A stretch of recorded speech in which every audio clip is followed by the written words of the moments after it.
Chris.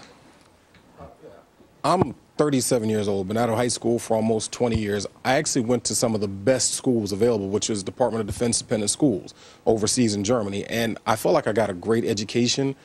But what's really upsetting, especially since I've seen David Barton before and also watching the show, really just hacked me off, as you said, is that I'm just now finding out about these things. I looked at some textbooks from friends of mine who were like, still in school.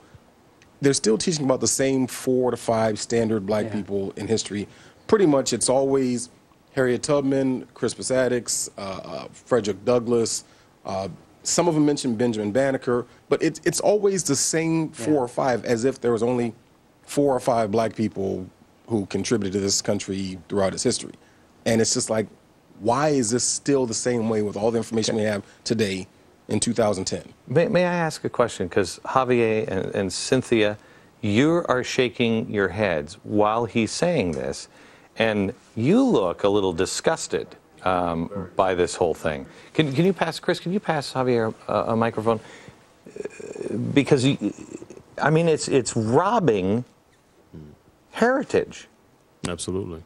And I was present in the audience at your last show where you did this, and I had some very strong comments that I made about Woodrow Wilson. Yeah. And what I mentioned specifically on that show was the fact that what I found particularly galling in that instance was there are scholarships for minorities named after Woodrow Wilson. Right. And I find a lot of this particularly infuriating because, like Chris, I went to some very good schools. And these are names, aside from maybe 1 or 2 of them, that I had never been exposed to and I had never heard about until, this day or the last show that we had, the very first time that you had this discussion. Cynthia, how do you feel? Well, this is my first time ever hearing this, and I'm a little appalled. I mean, I'm not that far removed from even college, and I took African-American courses, and some of this stuff I'm hearing for the first time. And, I mean, public education, one thing, but when you're paying for your education and you're not getting this information, it's really, really sad. I got news for you. We're paying for we're paying for everybody's education. Thank you. Stephen, you had a question? In 1722, England created... 1772? Or 1772, my bad. England created a law ending the slave trade. The slave trade continued anyways, and America continued to get slaves. And 3 years later, the American Revolution started. And do you believe that this law contributed to the beginning of the American Revolution? Stand by. We'll get that answer and more from the audience in just a second.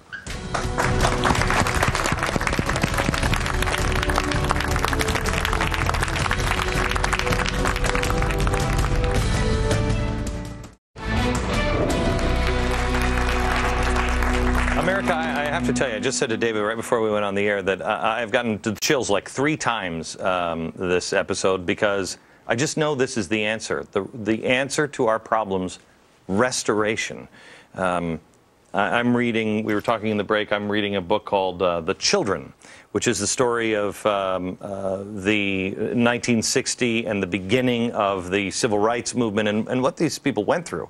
Unbelievable, absolutely unbelievable. And I don't know a lot of that history because there's this barrier, imagined or not, there's this barrier. How many African Americans don't know the history of these guys and the American Revolution? When we restore that history and we restore the truth about segregation and all of the nastiness there, whites and blacks can just knit together because we've both been lied to. Yeah. We really have both been lied to. Now, Stephen asked a question before we took a break. Great Britain, 1772, wiped out slavery or passed a law to do so. Did it have any impact in America, even though the British didn't follow it? Mm-hmm. And the answer is yes. In 1773, Rhode Island started passing anti-slavery laws. In 1774, Massachusetts started passing anti-slavery laws. Pennsylvania passed anti-slavery laws because they now have the permission to do so.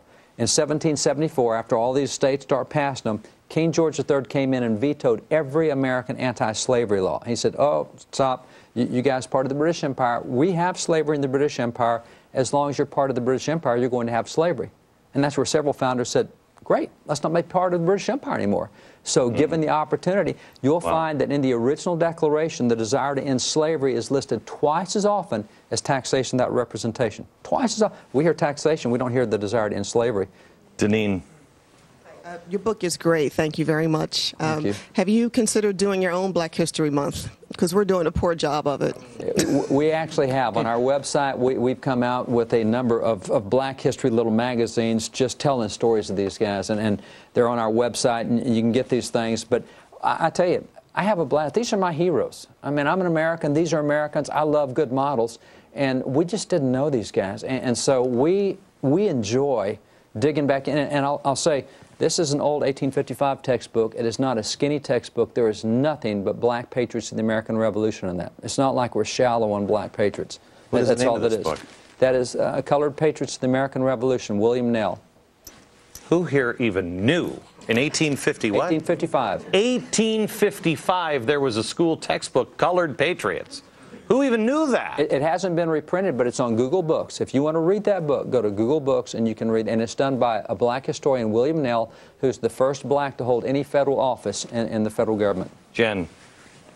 I'm really angry about the rewriting of history and, you know, all this history that's not included in the school's textbooks. And for me, anger motivates me. And aside from the good work of Mr. Barton, and even assuming, like you said, if these textbooks start to include all of this excellent history, you know, I'm still cynical that even the public school system will teach it in a way that doesn't twist it almost to the negative. And I want to know what else that we can do and what other efforts are underway to get this. Okay. Let's answer that question, because I think that is a critical question and a critical answer. We'll do that next.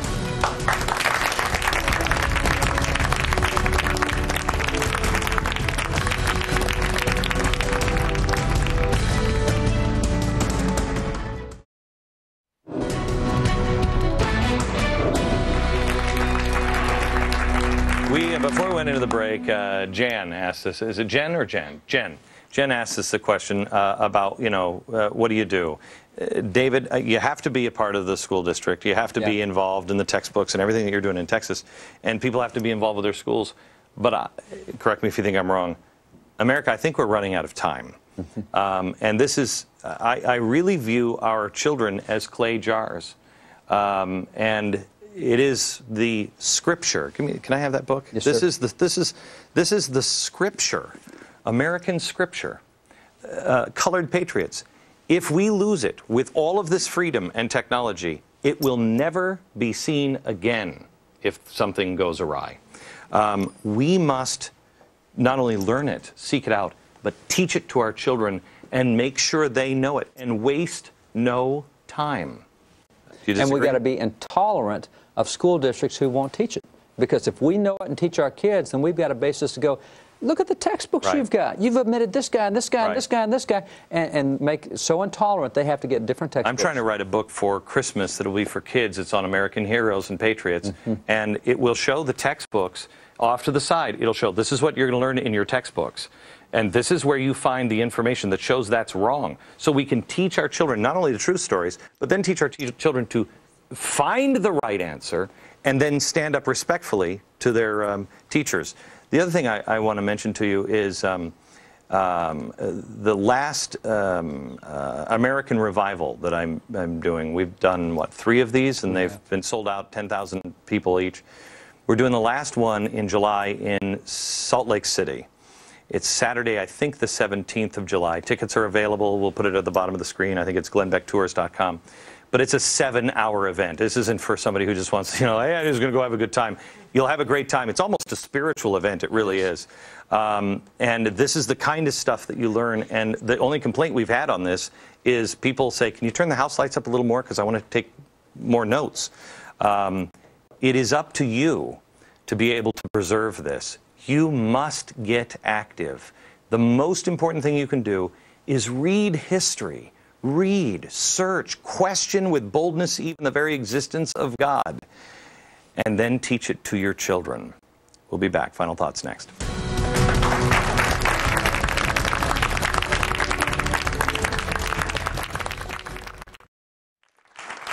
All right, we're going to leave things tonight with Vanessa.